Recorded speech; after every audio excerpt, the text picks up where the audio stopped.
It appears something is afoot, as we've just found some more evidence that something is going on at either Bethesda or Obsidian, or at both Bethesda and Obsidian in terms of some kind of a new game. And of course, whenever you talk about this and it being a smaller scale project like a remake or a remaster, a ton of the discussion is shifted towards a potential New Vegas remaster. And, well, maybe it could be that. It might also be a Fallout 3 remaster, could be a Fallout 4 special edition, or something else entirely. In this video, I want to go through some of the current theories on this new info gathered. More or less, some new details were found in regards to both Bethesda and Obsidian, making it seem like they could have some announcements on the way. Really, this could kind of be two standalone videos on each of them, but I don't think either necessarily deserve their own video, so I wanted to talk about both of them in this one. First looking at Bethesda, then later looking at the Obsidian news. So to preface this one a little bit, over the past month or so, I've had this increasing suspicion that we could be seeing something else from Bethesda, and more specifically, Bethesda Game Studios. There's been this hyper-focus on Starfield, but I feel like there is a serious potential that Starfield isn't the only thing they have in the works. Now, is it the only AAA game they have in the works? Most likely, but something else on a bit of a smaller scale, like a remaster or something mobile or something new entirely, seems plausible, and we may actually just have some evidence of it. As if you do look at several of the Bethesda Game studios, and to recap, they now have 4 studios: the Maryland base office that made Fallout 4 and Skyrim, Montreal, Austin, and Dallas.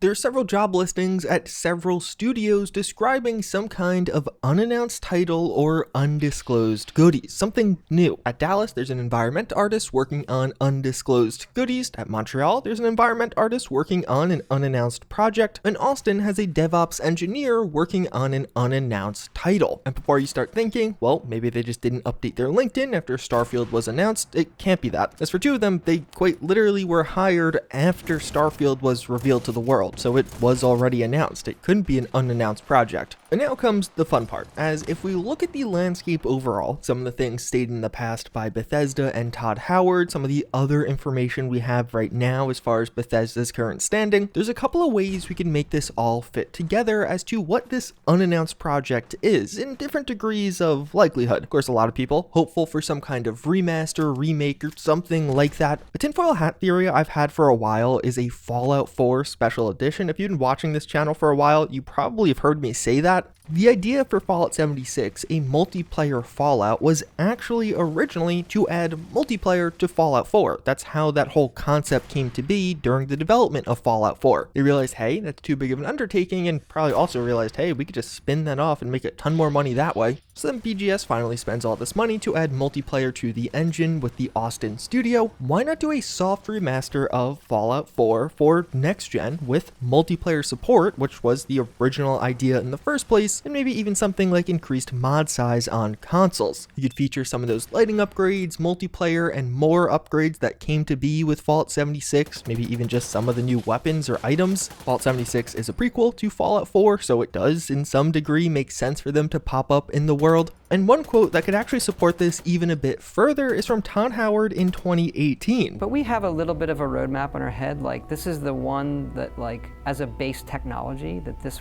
one adds. So basically what he's saying there is they have a roadmap internally of the different games, but also of the different technologies that those games will introduce. Now I think this is largely in the context of Starfield to the Elder Scrolls 6. Starfield will introduce some technology, the Elder Scrolls 6 will use it even further, and so on and so forth. But also it seems kind of crazy to not acknowledge the fact that they just added multiplayer to their engine. After a decade plus of successful single player games, having multiplayer on the table now seems like a huge addition. Yet despite that, despite its use with Fallout 76, even though it was a major addition to the engine, it doesn't really seem like they have any clear-cut plans for future uses of it. Starfield being a single-player focus, perhaps it does have some kind of co-op feature, but honestly, based off interviews, it seems somewhat unlikely. What if they actually, again, went back to that whole original idea with a Fallout 4 multiplayer? I know I, for one, would love to experience multiplayer in Fallout 4. We experienced it a bit on the channel in the past with some of the mods, but these are largely rudimentary, not fully functional, or not even ready for a proper playthrough. But something else that could even add a bit more fuel to this potential fire behind this unannounced title being a Fallout 4 Special Edition. The whole reason we got Skyrim Special Edition was Bethesda was testing porting games to the new consoles. At the time, the new consoles were the Xbox One and PS4. They were working working on Fallout 4 and they had to move over the code base to the new console. So what did they do? They just tried porting Skyrim over. So then eventually we got Fallout 4. A year after that, we saw Skyrim Special Edition because a ton of work had already been done behind the scenes in the process of porting over the code base. So Skyrim SE was a test for Fallout 4. Well, right now we're kind of in a similar situation. We just got new consoles. We know a big Bethesda game's coming in the next couple of years, hopefully. That with Starfield, it seems pretty likely a similar test could have just occurred, except this time porting Fallout 4 onto the new consoles. This as a test for Starfield later on, but then they just kind of turned Fallout 4 into a multiplayer soft remaster with some additional functionality, very similar to what we got with Special Edition. One of the job listings talking about an unannounced title at Bethesda is a DevOps engineer at Bethesda Game Studios Austin who worked on Fallout 76, then whatever this unannounced project is. His job description is quite literally designed, built, and supported productions and development of online game environments encompassing thousands of servers. So at the very least, whatever this unannounced project is, it definitely seems to have some kind of multiplayer component at Bethesda, and my tinfoil hat says that a Fallout 4 Special Edition could be a thing. But as cool as that would be, especially for me, I think what a lot of people hope this could end up being is a Fallout 3 or New Vegas remaster. And of course, Bethesda must know this would print money. Some of the evidence that this is possible is that Bethesda has grown exponentially over the past 6 years. They had just a team of 100 for Fallout 4 to now 400 overall, and they're growing even further. Post Microsoft buyout, they have currently 41 job listings open across their 4 studios, which is 10% of their workforce based on some of the last reported figures. So it seems pretty likely that they'll have several distinct teams like other studios. It's not just all 400 working on Starfield, but perhaps we have a good chunk on Starfield, a decent chunk on Fallout 76, but maybe there's another smaller project in the works also. Back in 2018, Todd Howard was asked the question if there are any other surprises coming from Bethesda. At this point, we more or less knew the timeline that Fallout 76 was next, then Starfield, and then the Elder Scrolls 6. But listen to his answer to this question. Does that mean those will be the only Bethesda Game Studios, Fallout 76 will be the only Bethesda Game Studios game we'll get until those? Or do you have are you thinking of other games that you're working on in between time? That right now is our lineup, what we laid out, that's the order. Okay, cool. For like the major release, right. 76, Starfield, Elder Scrolls 6. Okay, cool.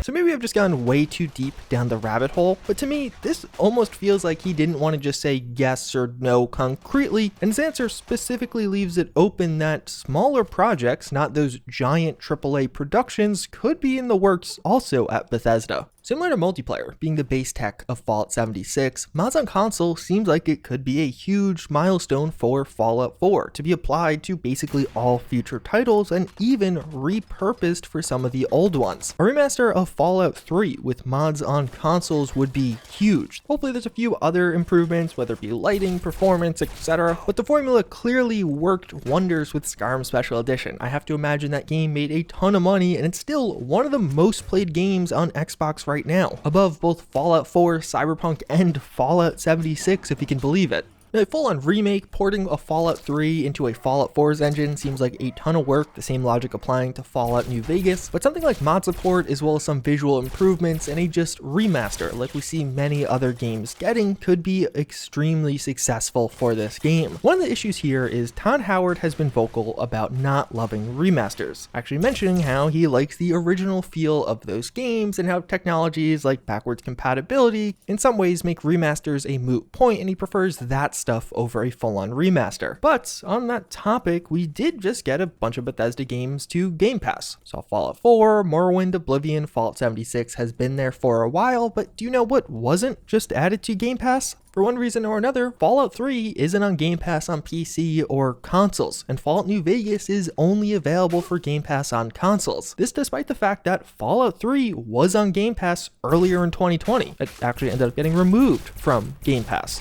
Now even further, as we're starting to see some Game Pass games get upgrades, most notably with the recent 60 FPS upgrades, but then also things like Oblivion at 4K, it does make you wonder if Fallout 3, Bethesda's introduction into the Fallout franchise, is missing for a reason. What if this is actually getting some kind of larger upgrade behind the scenes? And I know I for one can totally see a timeline where this gets announced at the end of this year and then Starfield comes next year. I would actually quite enjoy that timeline, to be honest. But really, those are just theories, and this still could be something not as exciting and something entirely different that we just don't know about yet. It could just be something simple like a Starfield mobile game or some kind of mobile game. I do think Bethesda has a mobile game in production. Even job listings for new mobile devs suggest that yes, something is going on here. It's probably not just maintenance on Fallout Shelter and Blades, and both Bethesda Game Studios Montreal and Dallas have mobile experience making mobile games in the past. And there, of course, is that quote from Todd Howard where he does say, similar to AAA titles, he always wants Bethesda Game Studios to be working on something mobile. Although another way this could go that is actually kind of surprising, or would be quite surprising to a lot of people, is something else entirely, a totally new IP, whether that be a smaller game or a mobile title. A couple of the notable Bethesda trademarks that have just been floating around are Spy Team, Redfall, and Giant Monster News. Now, a lot of people assumed Redfall was for The Elder Scrolls 6, maybe it is, maybe it isn't, maybe it's a spin-off mobile game for The Elder Scrolls, kind of like Blades. But one of the interesting points around this is several of the LinkedIns that are being referenced in this also list a proficiency in Unreal Engine. Bethesda Game Studios titles use Creation Engine. What if whatever this Bethesda Game Studios unannounced project is actually something in a totally different engine and a totally new IP on a smaller scale? We just saw Obsidian do Grounded, which was very successful, and a lot of people actually just love that game. It's still in early access, so it's not a finished game thus far, but I could totally see a timeline where we just see something out of complete left field from Bethesda. Now, being proficient in Unreal Engine, that's not a shocker. Many devs have that qualification to some degree at least. It's a very popular engine to be using nowadays. Many games are made in Unreal Engine, but who knows? Maybe there's something to this. It would certainly be a shocking one. I definitely wouldn't have seen that coming, except if it does come true, I guess I kind of did see it coming because of this video. But my overall takeaway is I think there is something bigger than just a Starfield mobile or some mobile game. There's several ways all of this information can fit together, and although a Fallout 3 remaster seems to have some evidence, to me, I feel like a Fallout 4 special edition just makes a lot of sense, taking everything we know together. Although on the other side of things, there's also been some interesting discoveries around Obsidian, as several LinkedIn profiles from them were also recently highlighted with some kind of hush-hush project. And of course, when we see stuff like this, people immediately jump to New Vegas 2, which seems honestly pretty unlikely, but let's take a look at why or what this could be. Breaking this down for Bethesda is a lot easier because we have a way more concrete picture as to what's going on with them. Obsidian right now has like 5 or 6 different teams working on some unannounced titles, some announced stuff. It seems like they have a ton of projects underway. We know of at least 2 or 3 unannounced things, but we don't actually know what those are. But one of the most notable job listings of interest does read, working on an unannounced project at Obsidian to help develop a prototype game proposal, molding an existing codebase to fit new requirements, as well as writing new code to fit the needs of the project. The team is incredibly small and agile with frequent shifting of goals and priorities, and the primary engineering resource for the project's needs. These needs include console platform support, build systems, engine feature support, and new feature development. So that immediately reads like it is some kind of remaster. And of course, people immediately jump to a New Vegas remaster because that's what they most hope it is. Or at least for many people, that's what they most hope it is. One of the issues with that is this has been underway since late 2019. This being well before Microsoft was even discussing buying Bethesda. So for this to be a New Vegas remaster, it would have to mean that Bethesda and Obsidian brokered a deal before the Microsoft buyout for Obsidian to develop a New Vegas remaster. One of the interesting things about this though is the timing is fascinating, as after Microsoft bought Obsidian, it's well before Microsoft purchased Bethesda, but Obsidian was Microsoft owned at this point. So you could definitely argue, hey, maybe that motivated Bethesda a bit more to give Obsidian another opportunity with Fallout, or more specifically, an opportunity at remastering a Fallout game, because we all know it's going to make a ton of money. But really, it just goes against a bunch of quotes from Todd Howard. He's mentioned, again, not liking remasters, but even further, wanting to keep development in-house. He said this in 2018. Now, technically, this news comes over a year later, and after a Microsoft purchase of Obsidian, so that could change things, but in reality, I would say Obsidian remastering New Vegas seems pretty unlikely, and this is probably a remaster of something else, or perhaps work on the Outer Worlds 2 beginning. But again, it's really vague. Obsidian has so many mystery teams, it's hard to even figure out where this fits in among all of that, but really what this video should hopefully do is get you hyped. Both of these companies have a ton ton of stuff going on. Obsidian in particular has like a plethora of IPs, a lot of exciting content. I think this E3 season we see announcements from both of them. Now whether that ends up being Starfield, The Outer Worlds 2, or something else entirely, who knows? At the very least, we'll probably get another Avowed trailer, which is something to look forward to. But hopefully this video serves to provide you with some hype around that, around what's going on here, because I think there is some other stuff going on here. I think both Bethesda and Obsidian may have some things up their sleeve. With that said, as always again, I thank you for watching. I hope you enjoyed this video, but with that, I hope to see you all next time. Later.